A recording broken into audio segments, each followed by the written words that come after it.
إن الحمد لله نحمده ونستعينه ونستغفره ونؤمن به ونتوكل عليه ونعوذ بالله من شرور أنفسنا ومن سيئات أعمالنا من يهدي الله فلا مضل له ومن يهدي الله فلا مضل له ونشهد أن لا إله إلا الله وحده لا شريك له ونشهد أن سيدنا ونبينا ومولانا محمدا عبده ورسوله أما بعد فقد قال الله تعالى في القرآن المجيد بعد أعوذ بالله من الشيطان الرجيم فمن كان يرجو لقاء ربه فليعمل عملا صالحا ولا يشرك بعبادة ربه أحدا صدق الله العظيم وقال النبي صلى الله عليه وسلم إن يسير الرياء شرك أو كما قال عليه الصلاة والسلام. புகழும் புரட்சியும் ஏக இறைவனாம் அல்லாஹ் ஒருவனையே சாரும். அல்லாஹ் நம் அனைவரும் முஸ்லிமாக முஃமினாக படைத்து மேலும் தனது ஹபீப் நாயகம் முஹம்மது முஸ்தபா ஸல்லல்லாஹு அலைஹி வஸல்லம் அன்னார்களின் உம்மத்தில் நம் அனைவரும் ஆக்கல் புரிந்திருக்கின்றான். அத்தகைய அல்லாஹ்விற்கு அனைத்து புகழும். அல்ஹம்துலில்லாஹ் அல்ஹம்துலில்லாஹ் அல்ஹம்துலில்லாஹ். அல்லாஹ்வின் நல்லடியார்களே,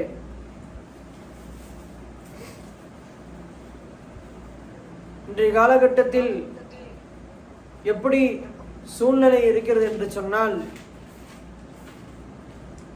ஒருவருடைய வாழ்க்கையில் எப்படி இருக்கிறது ஒரு சூழ்நிலை எப்படி அமைந்து விட்டது என்று சொன்னால், ஒருவர் இன்றைக்கு நற்காரியங்கள் செய்கின்றாரா, அவர் அந்த நற்காரியங்கள் யாருக்காக செய்கின்றார் என்று நம்ம அங்க பார்த்தோம் என்று சொன்னால், அந்த நற்காரியங்கள் மக்களுக்காக அவர் செய்கின்றாரா அல்லது அல்லாஹ்வுக்காக செய்கின்றார் என்று பார்த்தோம் என்று சொன்னால் கேள்விக்குறியாக தான் இருக்கிறது நண்பர்களே. இன்றைய காலகட்டத்தில் பார்த்தோம் என்று சொன்னால், சதகா செய்கிறாங்க.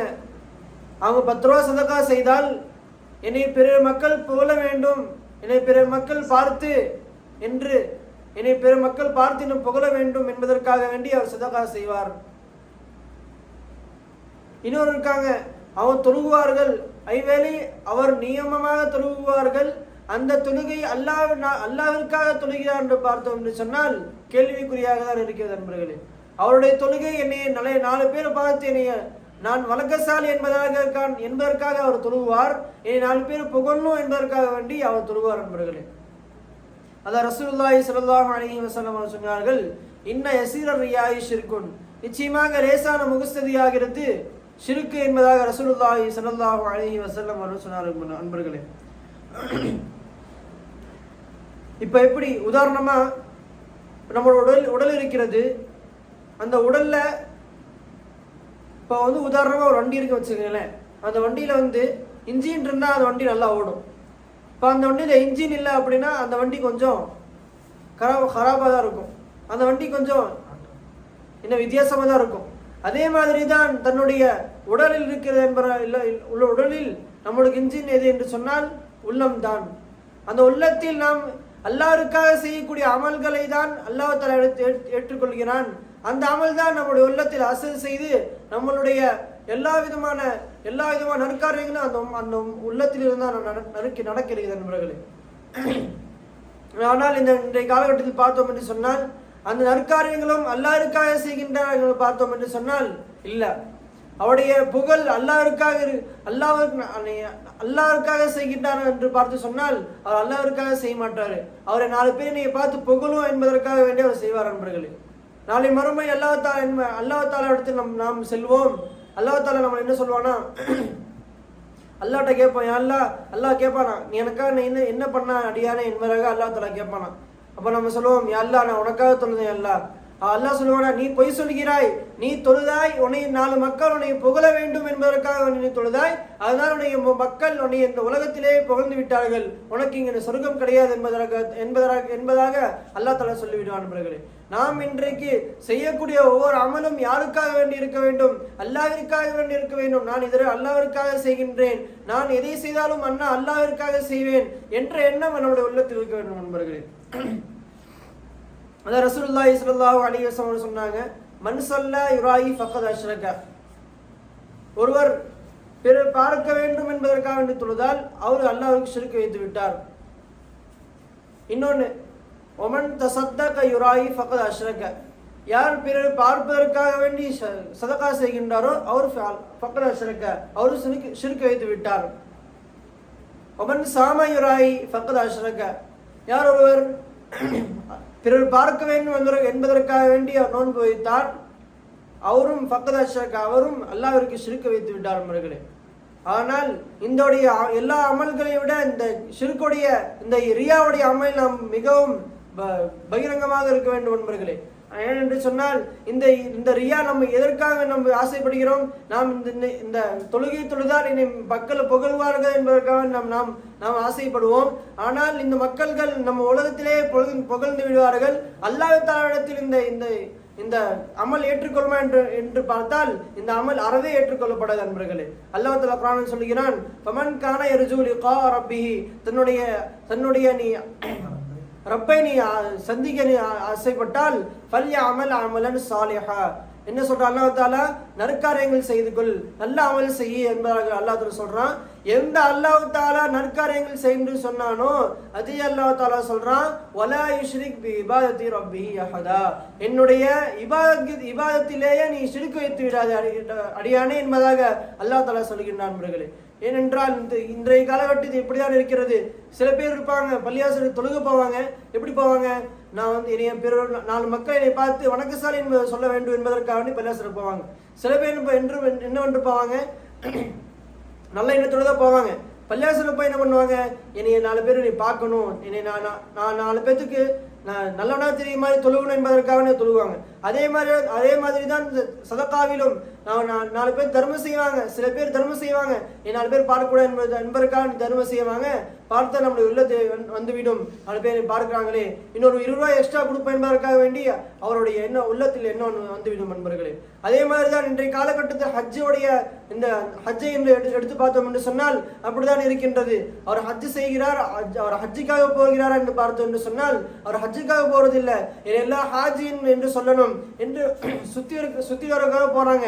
என்னை எல்லாம் ஹாஜின்னு சொல்லணும், என்னை எல்லாம் பெருமை பேசணும் என்பதற்காக சொல்றாங்க. அந்த அமல் அல்லாஹ்விடத்தில் ஏற்றுக்கொள்ளுமா என்று பார்த்தால் அறவே இந்த அல்லாஹ் தஆலாவிடத்தில் இந்த மாதிரி செய்யக்கூடிய அமல்கள் அறவே ஏற்றுக்கொள்ளப்படாது. மாறாக அல்லாஹ் தஆலா நீ புகழுக்காக ஆசைப்பட்டாய், அல்லாஹ் தஆலா இந்த உலகத்திலே உனக்கு புகழை கொடுத்து விடுவான். ஆனால் மறுமையில் அல்லாஹ் தஆலா உனக்கு அந்த புகழை அல்லாஹ் தஆலா நாளைக்கு மறுமையில் அல்லாஹ் தஆலா நீதான் புகழுக்காக தான் நீ ஆசைப்பட்டாய், உன்னை மக்கள் எல்லாம் துன்யாவிலே புகழ்ந்து விட்டார்கள், உனக்கு இங்கே அவ்வளவுதான் என்பதற்கு அல்லாஹ் தஆலா விட்டு விடான். நண்பர்களே, இன்றைய காலகட்டத்தில் எல்லா அமல்களும் இப்படித்தான் இருக்கின்றது. 4 பேர் பிள்ளைய படிக்க வச்சிட்டோம்னா, இப்போ என் பிள்ளை படிச்சுட்டாங்க, என் பிள்ளை பெரிய பிகாம் படிச்சிருக்காங்க, இப்படி சொல்லி அவனுடைய பிறர் அந்த ரியா என்பதை மோஸ்துதி தான் அவரிடத்தில் இருக்கிறது. ஆனால் அல்லாஹ்விற்காக நான் செய்தேனா, அல்லாஹ்விற்காக என் பிள்ளை படிச்சாங்க, அல்லாஹ்வுக்காக இருக்குமா அன்பதாக பார்த்தோம் என்று சொன்னால் அப்படி கிடையவே கிடையாது. நண்பர்களே, ரசூலுல்லாஹி ஸல்லல்லாஹு அலைஹி வஸல்லம் சொல்றாங்க, இன்னல்லாஹ லா யன்துரு இலா சுவரிக்கும் வ அம்வாலிக்கும். நிச்சயமாக அல்லாஹ் தஆலா உன்னுடைய பொருளையோ உன்னுடைய தோற்றத்தையோ பார்ப்பதில்லை, வலாக்கின் யன்துரு இலா குலூபிக்கும் வ அமாலிக்கும். மாறாக அல்லாஹ் தஆலா உன்னுடைய உள்ளத்தையும் உன்னுடைய அமலையும் தான் அல்லாஹ் தஆலா பார்க்கின்றான் என்பதாக ரசூலுல்லாஹி ஸல்லல்லாஹு அலைஹி வஸல்லம் அவர்கள் அவங்களுக்கு சொல்லி காட்டுகிறார்களே.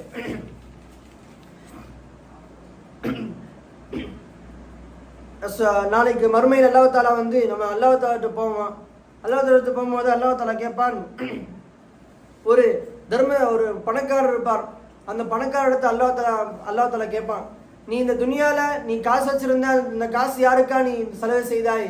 இந்த துனியால நீ காசு வச்சிருந்த, அந்த காசை யாருக்கா நீ செலவு செய்தாய் என்பதாக அல்லாஹ் தஆலா கேட்பான்.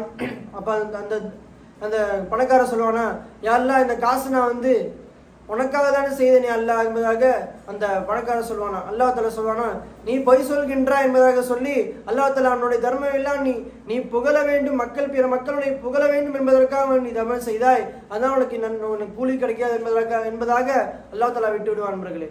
இரண்டாவதாக ஆலிமுக்கு கொடுவான். உள்ள ஆலிம் இடத்தில் அல்லாஹ் தஆலா கேட்பான், நீ இரவும் பகலாக நீ உழைத்துக் கொண்டிருந்தாயே, நீ அந்த உழைப்பு யாருக்காக வேண்டி இருந்தது என்பதாக அல்லாஹ் தஆலா கேட்பான்.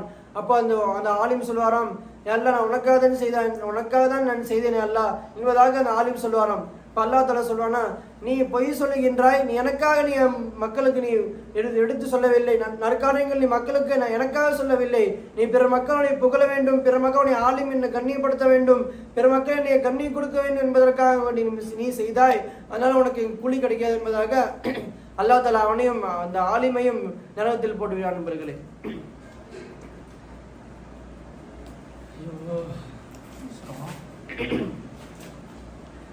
ரசூலுல்லாஹி ஸல்லல்லாஹு அலைஹி வஸல்லம் சொன்னாங்க, இன்னல்லாஹ லா யன்துரு இலா சுவரிக்கும் வ அம்வாலிக்கும். ரசூலுல்லாஹ் சொன்னாங்க நண்பர்களே. அதான் ரசூலுல்லாஹி ஸல்லல்லாஹு அலைஹி வஸல்லம் சொன்னாங்க, ரசூலுல்லாஹி ஸல்லல்லாஹு அலைஹி வஸல்லம் உடைய மனைவிமார்கள் எப்படி இருந்தார்கள் என்று பார்த்தோம் என்று சொன்னால், ரசூலுல்லாஹி ஸல்லல்லாஹு அலைஹி வஸல்லம் அவர்களுக்கு 11 மனைவிமார்கள். அதிலே முதல் மனைவியார் கதீஜா ரலியல்லாஹு அன்ஹா. அவர்கள் எப்படி இருந்தார்கள் என்று சொன்னால், நாம் எல்லாம் இன்று தலைவராக எடுத்துக்கொள்வோம். யார் எடுத்துக்கொள்வோம்? நல்லா நேரான பாதை இருக்கக்கூடியவரை தான் நம்ம தலைவராக எடுத்துக்கொள்வோம். நான் இன்றைய காலகட்டத்தில் பார்த்தோம் என்று சொன்னால், எனக்கு இவரு தலைவர், எனக்கு விஜய் தலைவர் என்பதாக சொல்லி தன்னுடைய வாழ்க்கையை தலைவரை யாராக ஆக்க வேண்டும் என்பதை அறியாமல், தன்னுடைய வாழ்க்கையில் யாராக ஆக்க வேண்டும் என்பதை அறியாமல் ஏதோ ஒரு தலைவரை நாம் தலைவராக ஆக்கி கொண்டு தன்னுடைய வாழ்க்கையை நம் வேஸ்ட் வேஸ்ட் பண்ணிட்டு இருக்கோம் நண்பர்களே. அதுதான் ரசூலுல்லாஹி ஸல்லல்லாஹு அலைஹி வஸல்லம் அவருடைய மனைவிமார்களை நாம் தலைவராக பெண்களாக எடுத்துக்கொள்ள வேண்டும் நண்பர்களே. அவன் செய்த சுன்னத் ஒவ்வொன்றையும் நாம் பின்பற்றி வாழுவோம் என்று சொன்னால் தன்னுடைய வாழ்க்கை சிறந்ததாக ஆகிவிடும். தன்னுடைய வாழ்க்கை நாம் எப்படியெல்லாம் வாழும் என்று ஆசைப்படுகிறோமோ அந்த வாழ்க்கையை நாம் வாழலாம் நண்பர்களே. ஆகவே ரசூலுல்லாஹி ஸல்லல்லாஹு அலைஹி வஸல்லம் சொன்ன ஹதீஸை நாம் பின்பற்றி வாழக்கூடிய நல்ல நசீபா அல்லாஹ் நம் அனைவருக்கும் ஆக்கியருள் புரிவானாக. அஸ்ஸலாமு அலைக்கும் வரஹ்மத்துல்லாஹி வபரகாத்துஹு.